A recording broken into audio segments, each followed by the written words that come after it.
My name is Rachel Huang.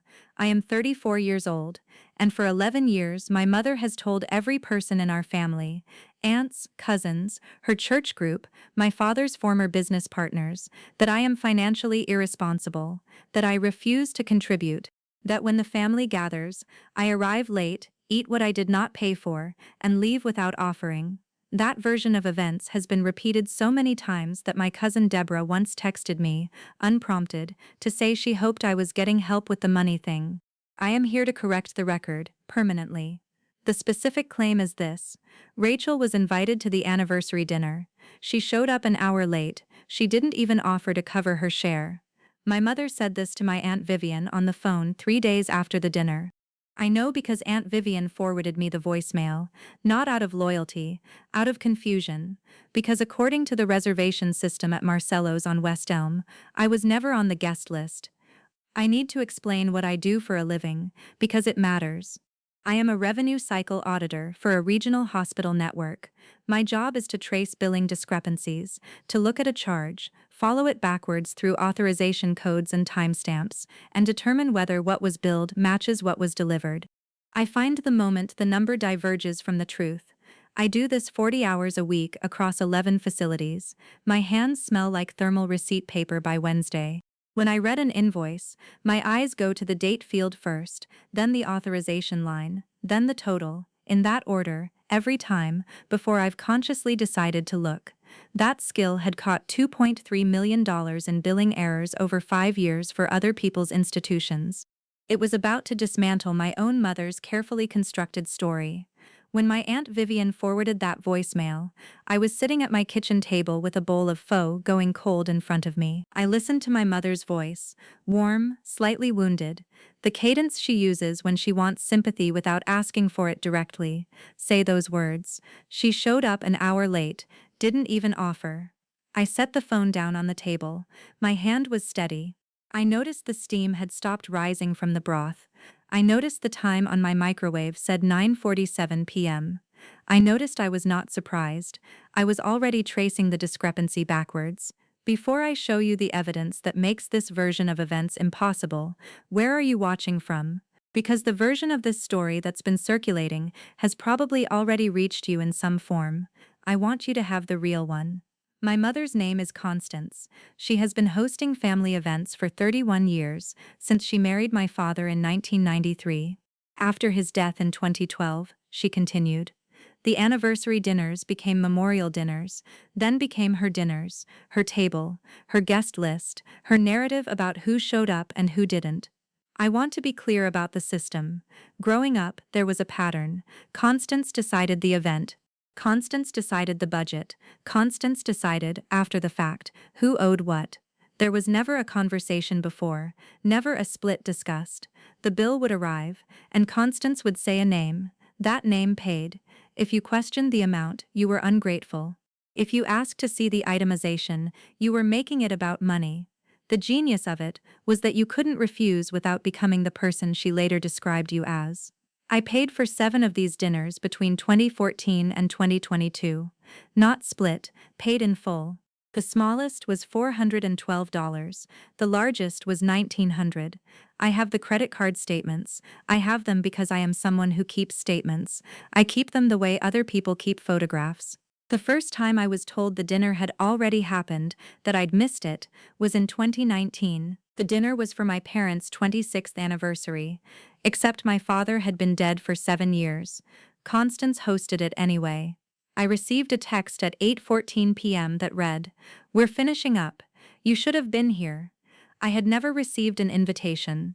I scrolled back through every message thread, email, text, the family group chat. Nothing. I replied, "I didn't know it was happening." She wrote back, "Everyone knew, Rachel." That was the first time the version diverged. In her telling, I knew and chose not to come. In reality, I was never told. The irony is that I spent every working day identifying exactly this kind of discrepancy, the gap between what was billed and what was delivered. A charge appears on a statement that no one authorized.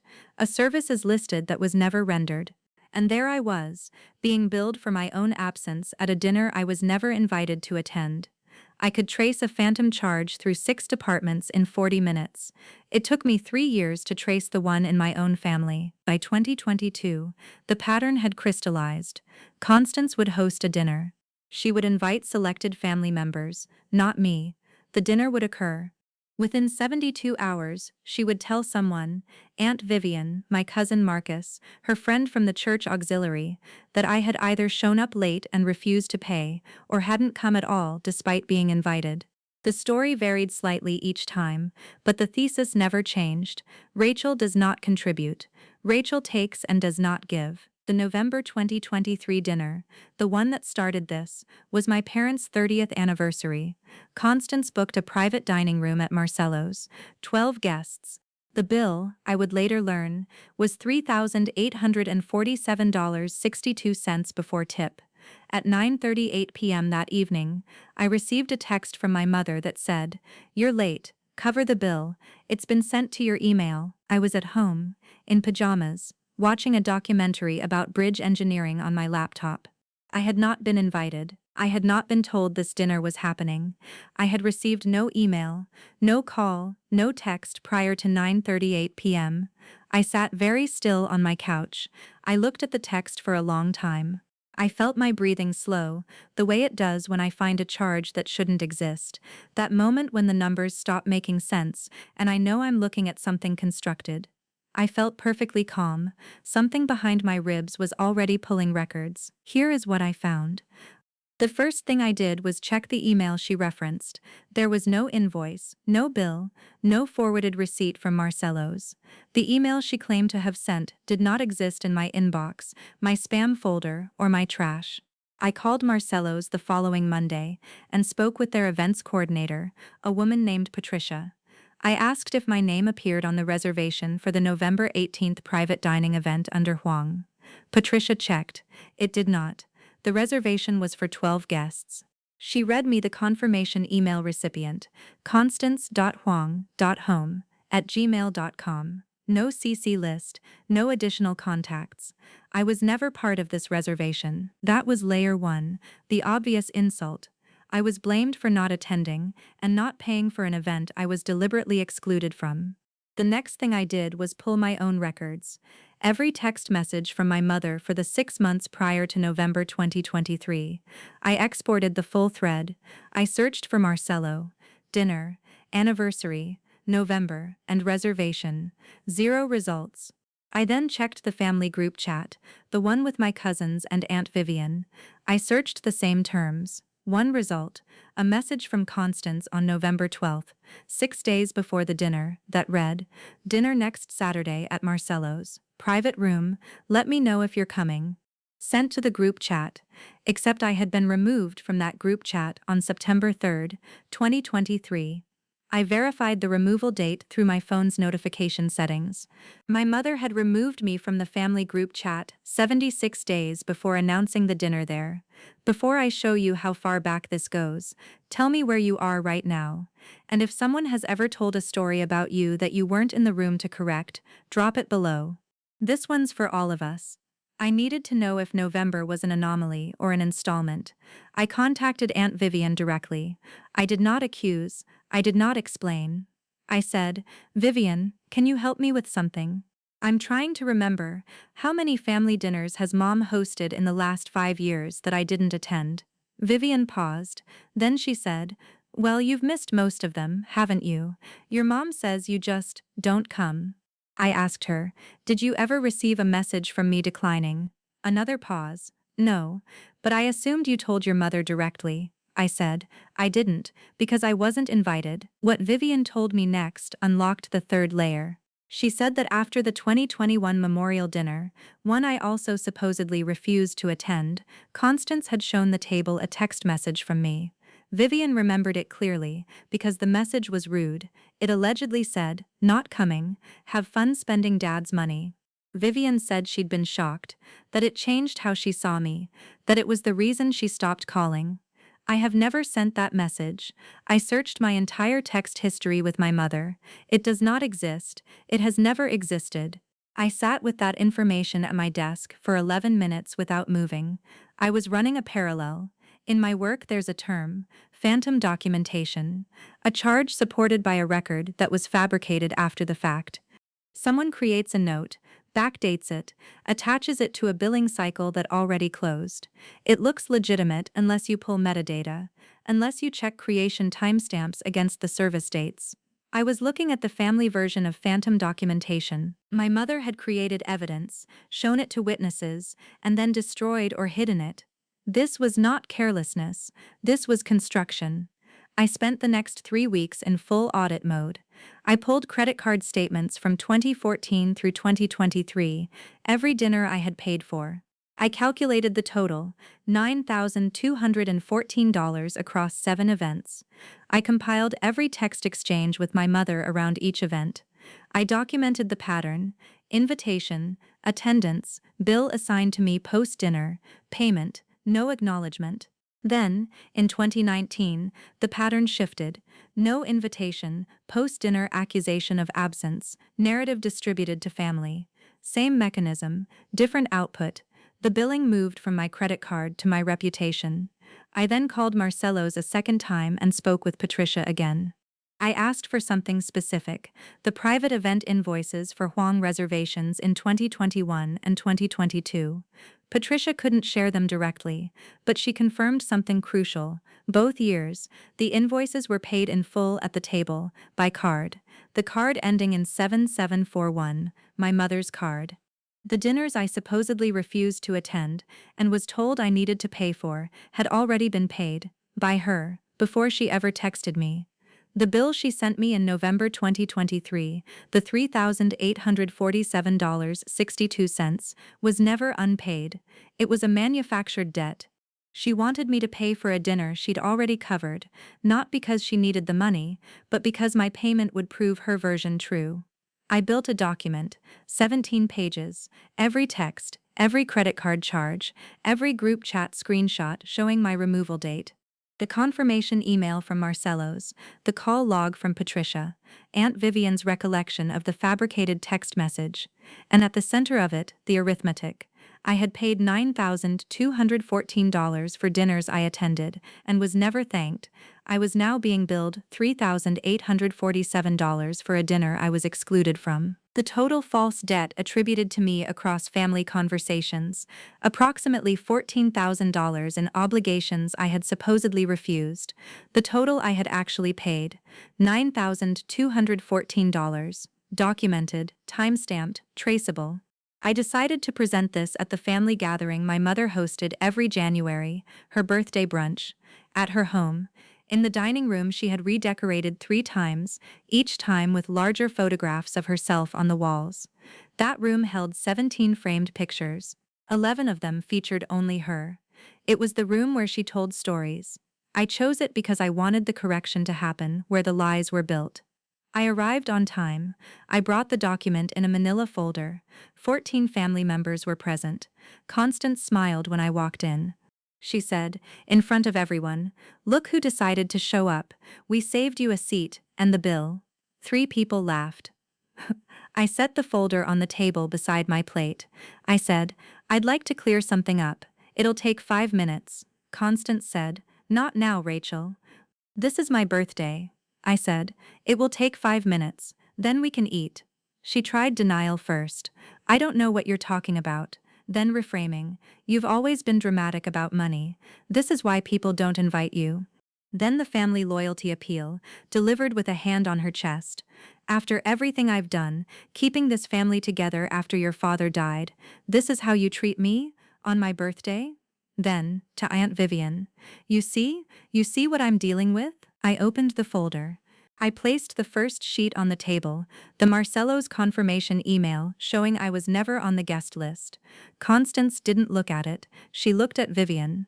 I placed the second sheet, the group chat screenshot showing my removal date, September 3rd, compared to the dinner announcement on November 12th. My cousin Marcus leaned forward, he picked it up. I placed the third sheet, my credit card statements from 2014 through 2022, with every dinner payment highlighted in yellow. $9,214 total. My cousin Deborah's mouth opened slightly. Then I placed the fourth sheet, the call log with Patricia at Marcello's, confirming the 2021 and 2022 bills were paid by card ending 7741. Constance said, "That could be anyone's card." I said, "It's yours." I confirmed the last four digits with your bank's merchant services line. They verified the cardholder name. Constance looked at me.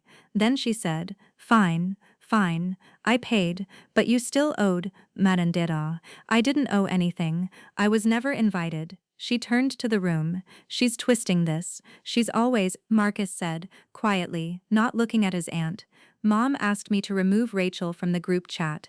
In August. She said Rachel wanted out." He paused. "Rachel never asked me to do that." Marcus had been complicit for 76 days. He had removed me because his mother, my aunt, Constance's sister, told him to, and because Constance confirmed it. But sitting in that room, holding the screenshot with the date on it, he could not keep the version intact. The room went very still. I looked at my mother. I said one sentence: "You removed me from the conversation and then punished me for not answering." I did not say anything else. I closed the folder.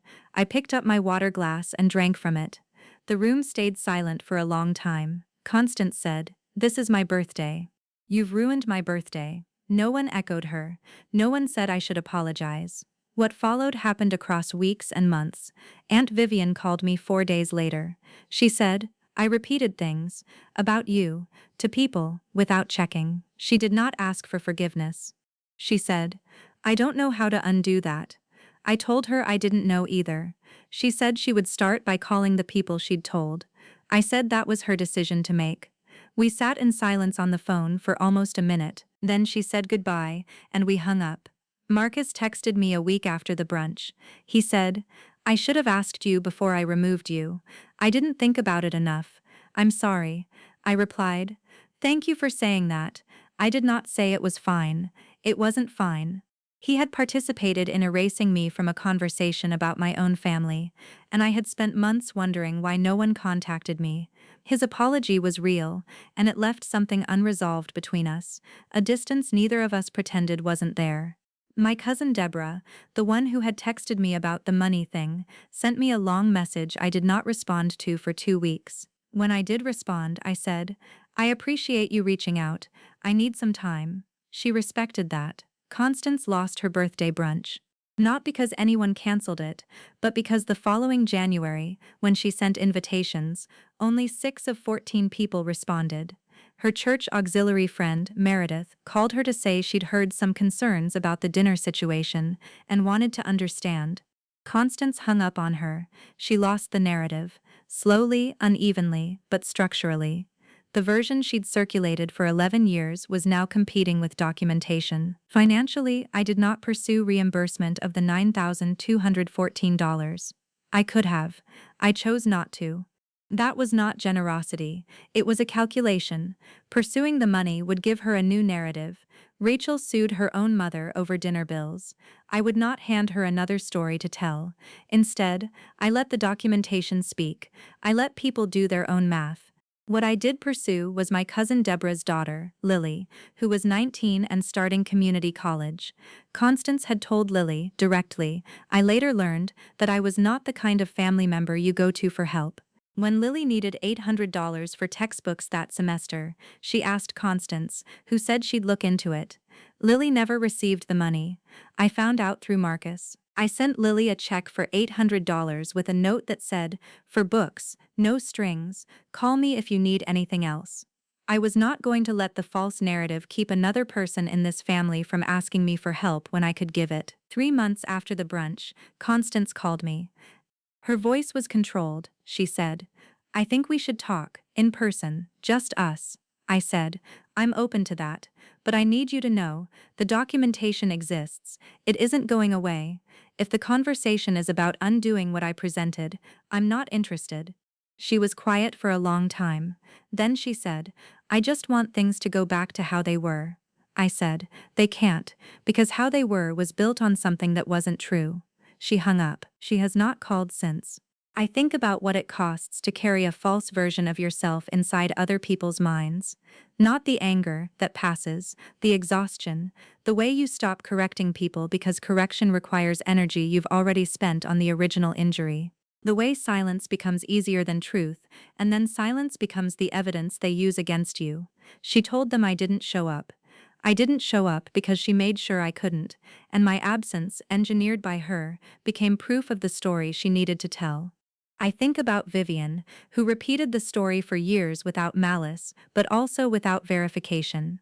I think about how many of us pass along someone else's version of a person because the person telling it seemed credible, seemed wounded, seemed to have earned the right to narrate. We don't check. We don't call the other person. We let the story circulate because questioning it feels like disloyalty to the person telling it. But loyalty to a narrative is not the same as loyalty to a person, and repeating a story you never verified is not neutral. It is a choice with a weight. It is an evening in April now. I am sitting at my own dining table, the one I bought last year. Walnut, 4 seats, room for exactly the people I choose to feed.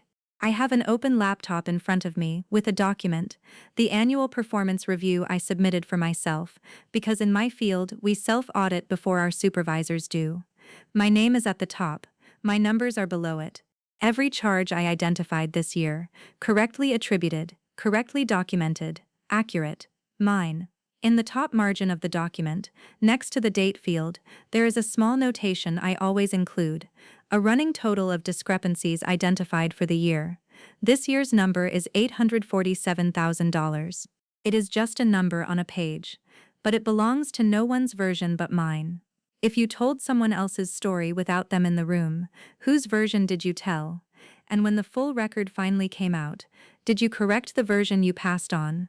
This story is a fictional narrative created for entertainment, education, and dramatic reflection.